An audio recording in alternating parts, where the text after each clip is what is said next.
And the last thing I expected to see on my television this week was JJ Dillon and Kevin Sullivan in court with Steve Harvey as the presiding judge. But it's those little surprises that sometimes bring me the most joy. This gives new meaning to Wrestler's Court.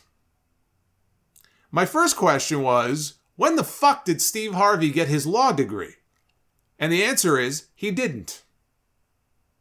The show is described as an unscripted comedy series.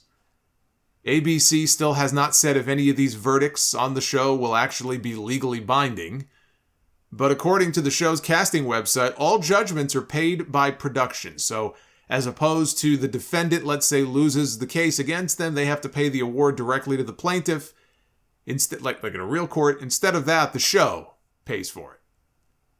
But these are real cases. These are real lawsuits that people are bringing against each other.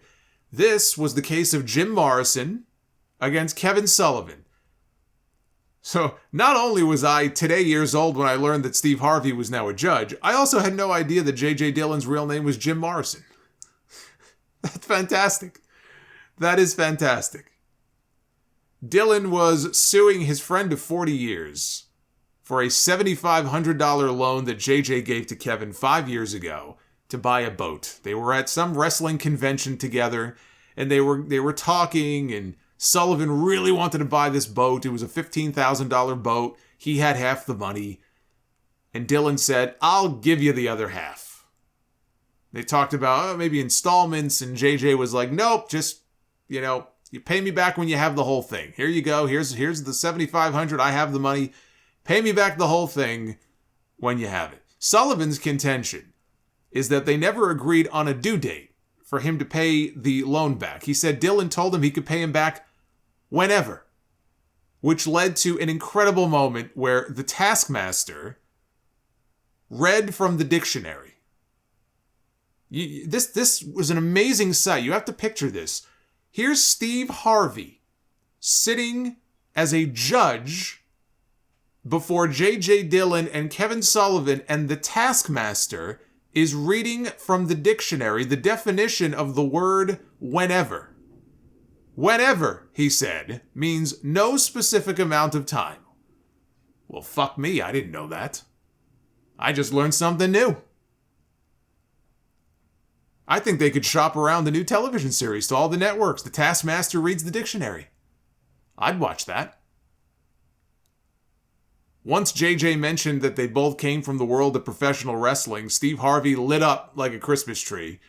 And he talked about how he's been a wrestling fan since he was a little boy, and he used to watch Bobo Brazil and the Iron Sheik. In the end, Judge Harvey ended up ruling in favor of Dillon for the $7,500 he sued for, but he said that because of the bond that these two men shared and the joy brought to millions of people by these two men over the years, he said the court would pay the money. And everybody cheered, and of course the litigants, they were amazed by this development. And then Dillon and Sullivan hugged it out, and they posed for a photo with Steve Harvey while JJ threw up the four fingers. I was hoping it would end with Dillon turning to him and saying, I respect you, Booker man. I was left bitterly disappointed that didn't happen. But at least the story had a happy ending. Big E tweeted this week that he had his first doctor's appointment since leaving the hospital after getting his neck broken, and it was sobering to be told that because of his C1 fracture, he narrowly escaped a stroke, paralysis, or death. He says life feels even more precious and valuable now. I'll bet it does. After something like that, how could it not? I honestly wonder if he ever comes back, or if it would even be smart for him to get back in the ring. Tyson Kidd had his C1 and C2 fused after his injury where he almost died. Same thing. He almost lost his life. 95% of the people who suffer the same injury that he did end up dead or paralyzed for the rest of their lives. So it is nothing short of a miracle that he's walking around today, but he never wrestled again either. Mitsuharu Musawa, he died in the ring suffering a C1 fracture.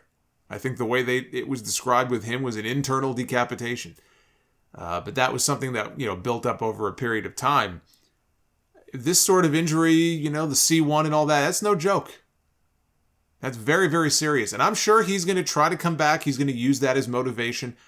I hope he can. I hope he can. I'm not, you know, hoping that, he never wrestles again. I'm just saying, I don't think people should necessarily assume that, well, he'll just take a year or whatever, and then he'll come back like so many other wrestlers who had spinal fusion and had all these neck injuries, and Austin and Benoit and Lita and Rhino and all these different people.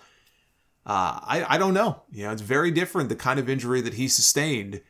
But, if anybody can do it, you know, he's got a neck as thick as an ox. If anybody can do it, it's Big E. The WWE Hall of Fame ceremony is less than a week away, and we only have The Undertaker, Vader, and Sharmell as the confirmed inductees for 2022. So let's see. They have their big legend. They have their posthumous inductee. They have more than one. They have their female inductee. They need a tag team.